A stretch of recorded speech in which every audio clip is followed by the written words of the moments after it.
Muy buenos días para todos. Mi nombre es Juan Sebastián Abella Murillo, estudiante de la carrera de Economía, actualmente en el curso de Doctrinas Económicas. El día de hoy vamos a estar hablando sobre las diferentes doctrinas económicas a lo largo del tiempo, cómo éstas nos han impactado a nivel social e individual, qué repercusiones han tenido en la sociedad y cómo éstas han evolucionado para cubrir todas las necesidades que se demandan en el día a día. Aquí podemos ver las diferentes doctrinas económicas que hemos visto a lo largo del curso y que se han podido ver a lo largo de la historia, iniciando desde los antiguos griegos y su pensamiento a modelos un poco más actuales y vigentes como lo es el keynesiano y los neoclásicos.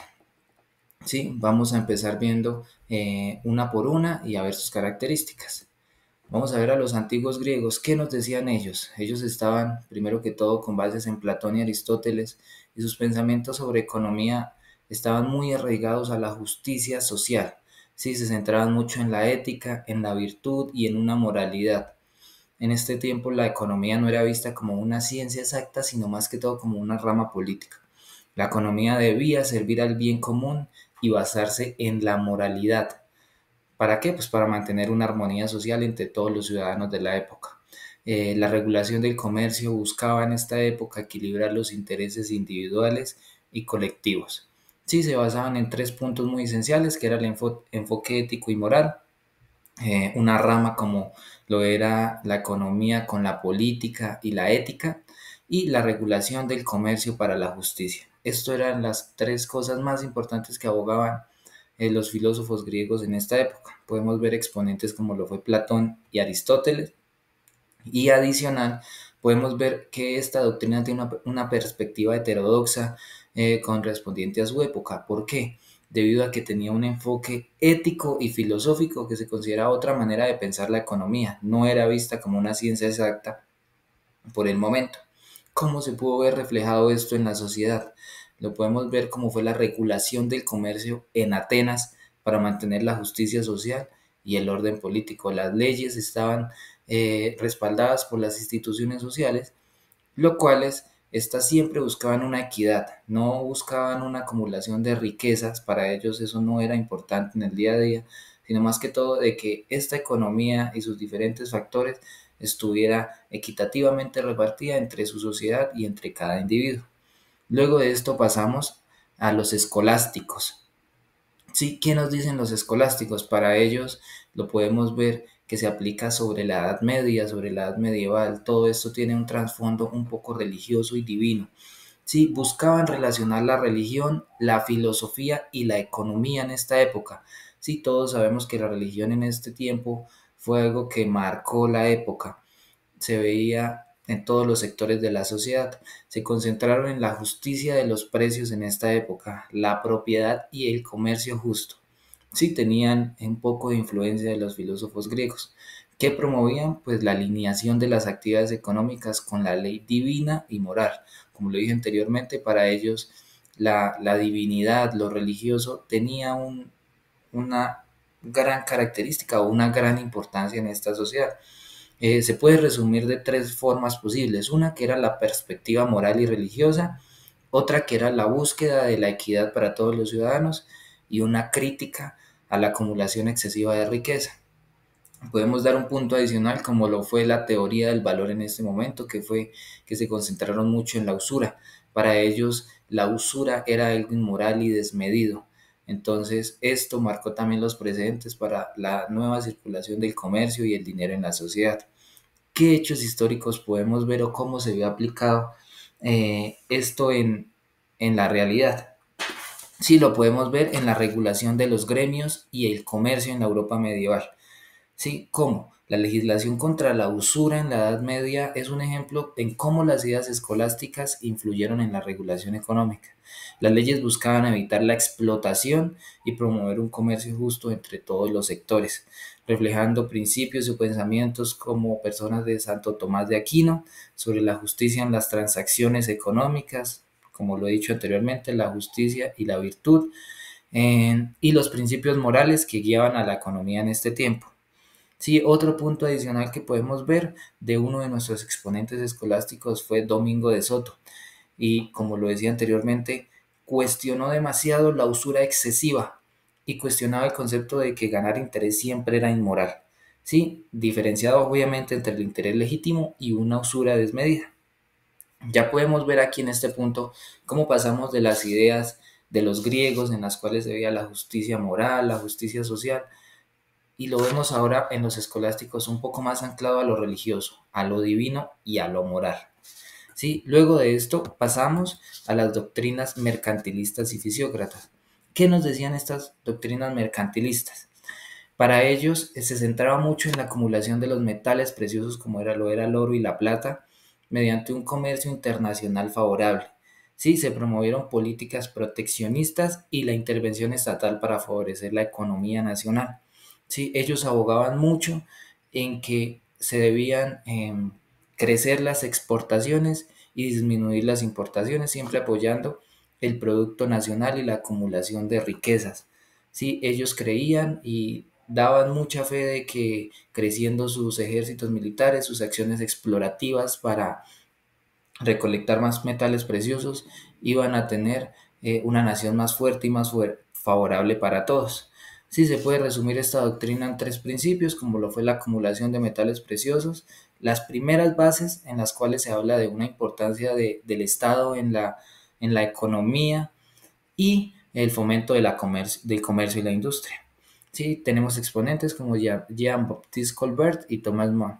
Le podemos dar a esta doctrina una visión heterodoxa. ¿Por qué? Porque no se centraba en una ciencia exacta, sino que tenía más que todo un enfoque acumulativo y proteccionista para su época. ¿Cómo se puede ver reflejado esta doctrina en esta época? Lo podemos ver en las restricciones comerciales a las colonias en el Imperio Español. ¿Qué pasó con esto? En el Imperio Español ejemplificaban una política mercantilista. Sí, estas políticas se vieron reflejadas en la necesidad de fortalecer las metrópolis, acumulando recursos y controlando el comercio para aumentar la riqueza. Listo, ya aquí ya podemos ver las tres principales doctrinas de los inicios, en cómo se empezó a formar la economía y su pensamiento. Ya después de esto pasamos a los fisiócratas. ¿Qué nos dicen los fisiócratas o qué defendían? Para ellos, la tierra era un factor muy importante y la agricultura. Sí, ellos creían que esa era la verdadera fuente de riqueza y que solo esta iba a generar valor para la nación. Promovían también la libertad económica y la reducción de la intervención estatal. Ya podemos aquí ver una contraparte con los mercantilistas, los cuales ellos promovían la intervención del Estado, ya los fisiócratas no mucho, no la favorecían mucho. Eh, como les digo, consideraban que la tierra era una fuente de riqueza, que se debía tener un orden natural en la economía, que es algo que vamos a ver más adelante con los clásicos, y que se debía haber una libertad de comercio y de competencia en la sociedad entre los diferentes actores. Tenemos exponentes como Francois Quesnay, que es uno de los padres de los fisiócratas, o de la doctrina fisiócrata. ¿Cómo podemos ver esta doctrina aplicada en la realidad?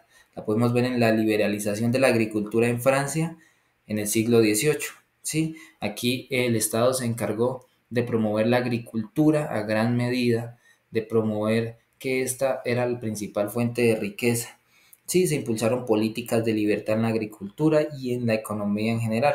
Se buscaba reducir la intervención estatal para poder potenciar la productividad agrícola y el crecimiento económico. Ya luego de esto pasamos a una visión un poco más amplia y más contemporánea, como lo fueron los clásicos. ¿Qué nos decían los clásicos?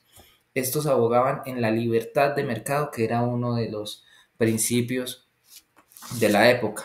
Sí, ellos creaban también la ley de la oferta y la demanda, empezaron a ahondar por esos temas y uno de sus exponentes, que fue Adam Smith, argumentó que la economía funcionaba mejor sin la intervención estatal, sí, o una famosa mano invisible.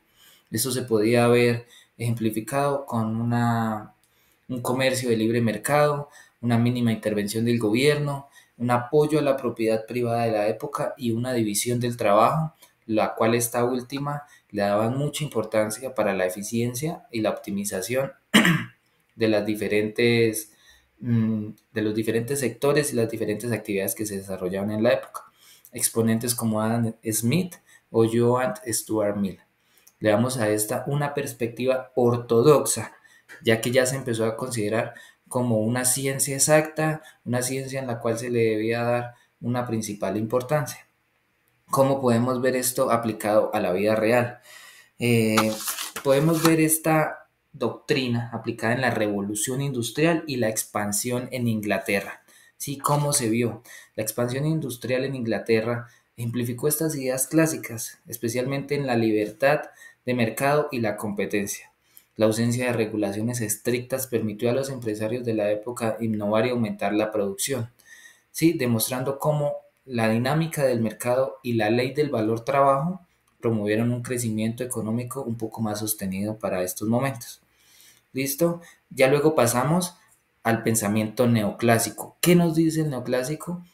Nos dice que perfecciona las ideas de los clásicos, le agrega ciertas cosas, integrándolas con una teoría marginalista. Se centraba en la utilidad del consumidor, la maximización de los beneficios y la eficiencia en la asignación de recursos.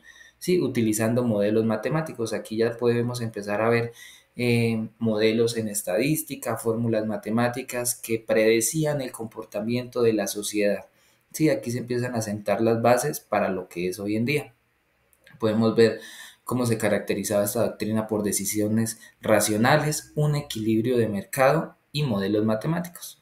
Tenemos exponentes como Leon Walras y Alfred Marshall. ¿Cómo se podía ver esta doctrina neoclásica aplicada a la vida real?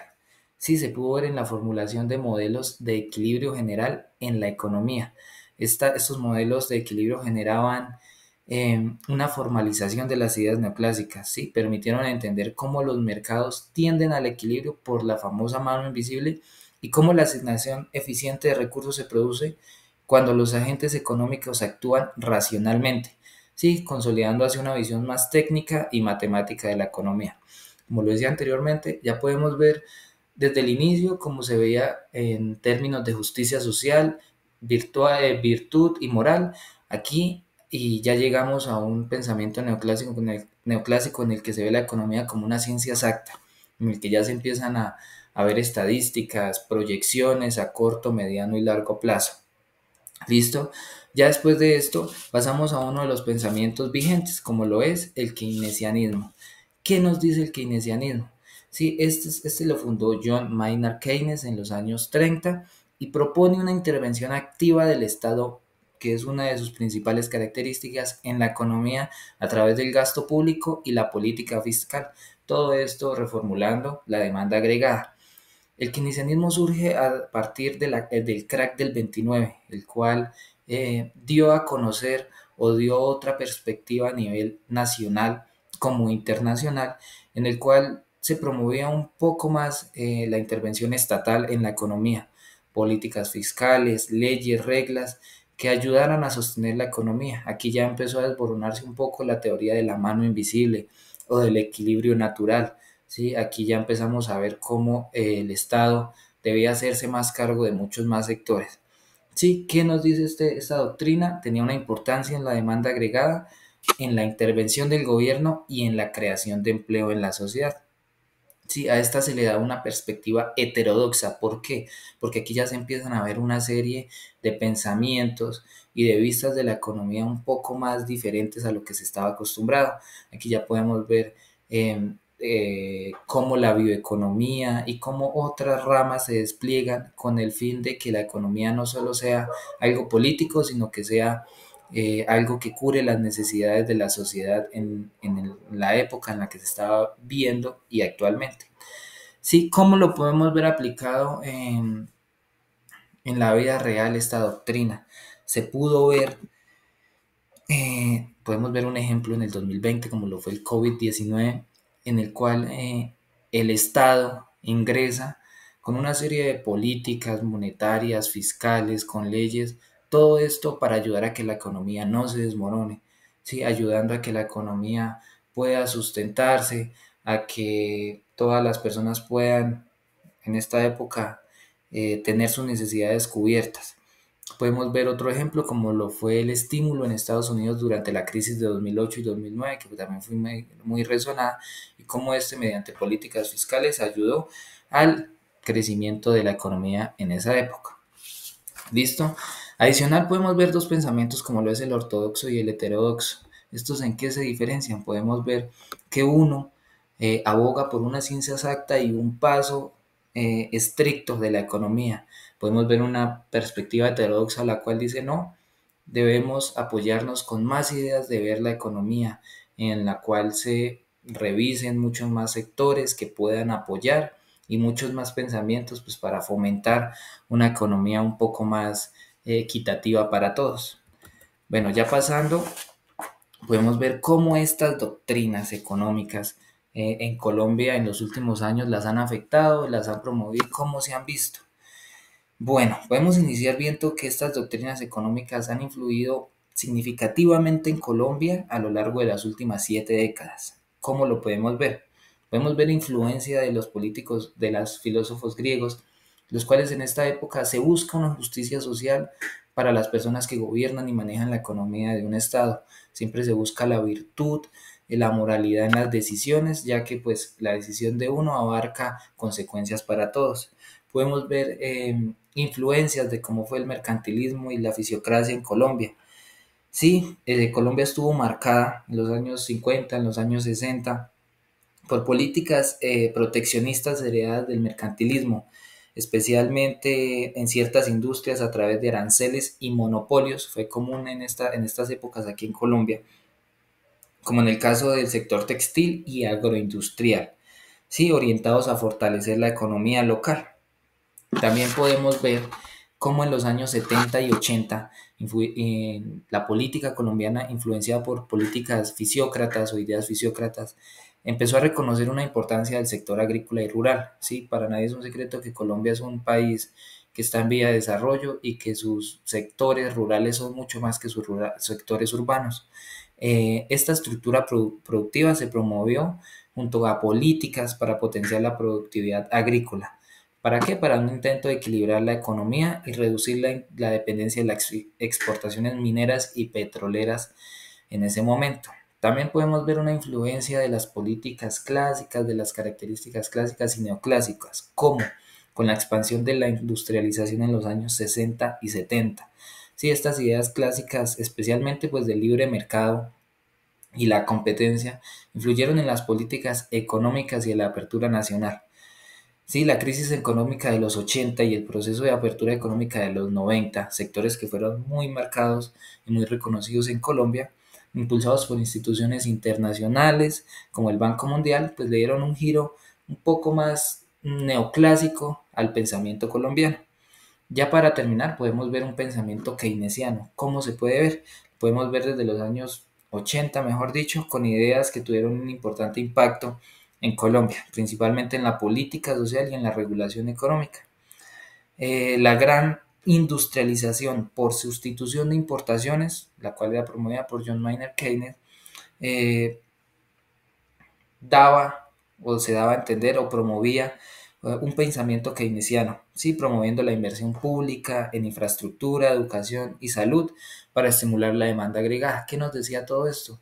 En esta época el gobierno empezó a invertir un poco más en los diferentes sectores de la sociedad. Como lo decía anteriormente, Colombia es un país que tiene sectores muy olvidados y su industrialización y intervención estatal podía verse o pudo verse muy marcada en esta época.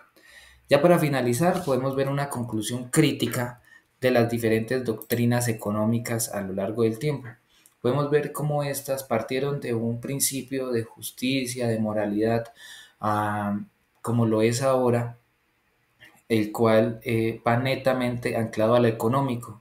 Podemos ver cómo se transformó la economía, la cual no era una ciencia, a cómo ahora se trata con modelos matemáticos, estadísticas, proyecciones, análisis de la población y de la sociedad y sus diferentes características.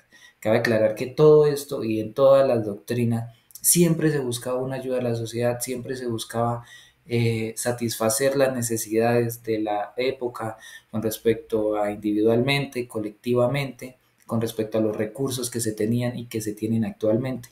Debemos pensar que todas las áreas, todos los sectores deben apoyar ¿sí? Teniendo una perspectiva mucho más heterodoxa, apoyar a una construcción de una economía social y justa para todos. ¿Sí? Esto es muy importante, pues es lo cual que nos ayudará a sobresalir, a fortalecernos como nación y como naciones globalmente para un comercio justo, un libre comercio, que es lo más importante, y una generación de ideas permanentes para un crecimiento e innovación constante. Muchas gracias por su atención.